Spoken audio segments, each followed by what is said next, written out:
Hello, assalamu alaikum guys. A wannan bidiyon insha Allah zan nuna muku wani Forex Broker da za ka yi deposit su baka 75% bonus. Like idan kai deposit ɗin dala 60, za ka iya samun dala 45 ya zama dala 105. So like za ka iya turin da wannan dala 105 ɗin ka shiga loose ba case. So domin ganin yadda wannan process ɗin yake, ka tsaya ka ga bidiyon nan from first to the end. Insha Allah za ka fahimta.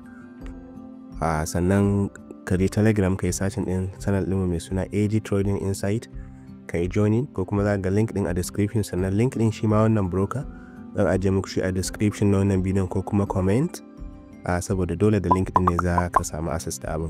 Mu wuce zuwa can.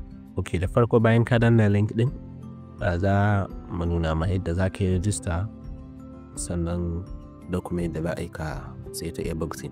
So da farko bayan na ajiye ma link a description, ko kuma ka shiga Telegram ɗin ka samu link ɗin. So in ka zo ka shiga link za ka danna register, dan za ka sa email ɗinka. As you can see, ina sa email ina, sannan sai ka sa sunanka, sunan da yake kan ID card ɗinka da za ka yi verify, kamar national ID card, voters card and so on.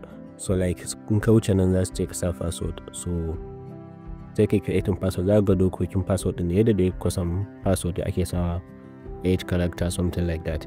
So sai kuma OTP, so za su buƙaci OTP. So in suka ka zo ka shiga cikin email ba kalla OTP a fuskan email inbox ba, ko promotion ko something like that. So kawai ka yi j spam, za ka kalle shi kamar yadda kuke gani na zo spam na kalla. Sometimes akan iya samu wani, sometimes sai kan iya zuwa ta can directly. So za ga this is the OTP, za ka yi copy, kuma da cewa za ka yi sai ka dawo ka yi pasting, ka sa shi sai ka danna, zai wuce direct. Za ga cewa yanzu shikenan har mu riga mun buɗe account. So za su ma email da dai sauransu. To kun ga yadda abin yake shine tsawon kwana 3 ne za su baka wannan 75% din a deposit ɗinka na farko. Misali ba wai tsawon ba ko a cikin misali in ya fi kwana 3 za su cire wannan tsari na 75% din, sai dai kuma wani percent. Sannan hanyar deposit ɗin da ke gani akwai Tether, USDT, TRC20 da dai hanyoyi haka biyu za ka ta everything. So mu za mu yi ta local naira, wato ta Nigerian money kenan. So za ga cewa minimum abin da ake deposit a headway shine naira 2000, wanda shine kama 1.33, wanda idan suka baka bonus din su 0.99, in ka da 1.33 plus 0.99 ya kama 2.32 ba, 2.32. So in ka yi deposit din dala 2000 kenan abin da ka samu. So last time da na yi deposit din 87,600, wanda ya kama min dala 60 da dai. So but for now za ka iya juya misali ka dawo da shi SDT da kuma naira. So for now kun ga ya kai naira kusan 90,000. So kun ga maybe naira ne dan kara, USD ne dan kara kudi a Nigeria. So anyway, za ga cewa idan ne deposit din dala 60 din nan, za a ban dala 45, wadda ita ma zan iya tare da ita, which is makes how many? Yayi making din dala 105. Na sa dala 60, na samu dala 105. So zan danna deposit. As you can see, na sa dala 60 din, sai su ban dala 45 din, sai mu ga cewa it's like, is this real or not? So za ka danna understand this instruction, ka gama zai wuce zai kawo kana inda za ka fi account number din, sai ka tura exact kudin da ka siya. So a sannan za ga sunan bankin Sterling Bank da ke gani, ga na account number za ka fa. Sannan ba wai in ka kofa account number na san da za ka kara da wani deposit kuma ka ce shi za ka kara kofa ba, zuwa za ka yi kari generating su baka sabo.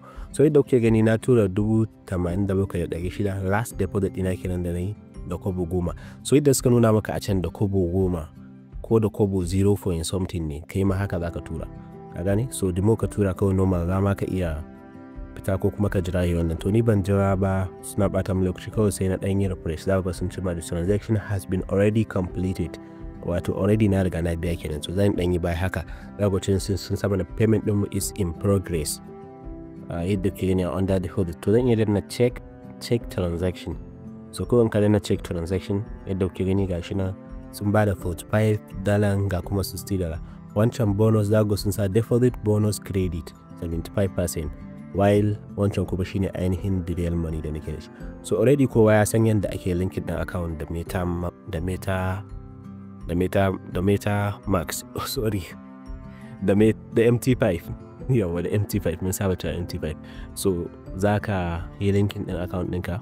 Misali zaka danna inda aka rubuta trade din nan in ka danna shi, ko kuma gurin wannan login password din zaka ga login details to password din da za su tura mata email da dai sauransu. Wayannan duk za su tura ma ka iya canja ka sa da ra'ayinka da dai sauransu. So sannan ga sunan sabas da komai zaka je ka yi a cikin MT5 ɗinka. So ni already na riga na saita na wasu, ba dole sai na tsara nan muku ba. To kamar yadda kuke gani gashi nan na shigo ciki, kuna gani a balance an ce $60, amma a equity sai aka ce $105, sannan credit kuma sai aka ce $45. So wa'inda suka san trading sosai sun san me nake nufi. So but let me explain to you. Balance shine ainihin kuɗi na, equity kuma shine kuɗin da zan iya trading da shi. Yanzu kamar a ce normal a ce babu wannan, a ce ka shiga trading da $10, so amma sai ka samu profit din $5, to in ka zo equity ka za ka kalle sa $15 ne, amma balance ɗinka $10. Kun fahimce da kamar losing ne. Losing ma an kai misali ka sa $10 sai kake losing din wani trade na $5, za ka zo ka ga cewa equity ka balance ɗinka yana nan a $10 shi, but equity ka yana $5. Is it right? Na daidai? So anyway dai kun fahimta. So yanzu like kamar idan zan yi trading kamar da $105 din nan zan yi trading, like zan iya shiga trading na tafi lose din kusan $80, kun da ya fi $60 dina ba za a cire ta trading ba. Irin like $80, $90 zan iya zuwa wannan losing din, ba za a cire ta trade ba. So shine amfanin shi. Sannan profit ma haka za ka samu profit wanda zai ba comfortable, like kai ka sa $60 amma kana da $100, kaga zai ba comfortable a trading ɗinka. Sannan in kana da consistency da strategies masu kyau za ka iya building insha Allah. So wannan shine ƙarshen bidiyon nan. Sannan dole sai ka yi amfani da link ɗin nan, za su baka wannan fasan ɗin. Thank you for watching.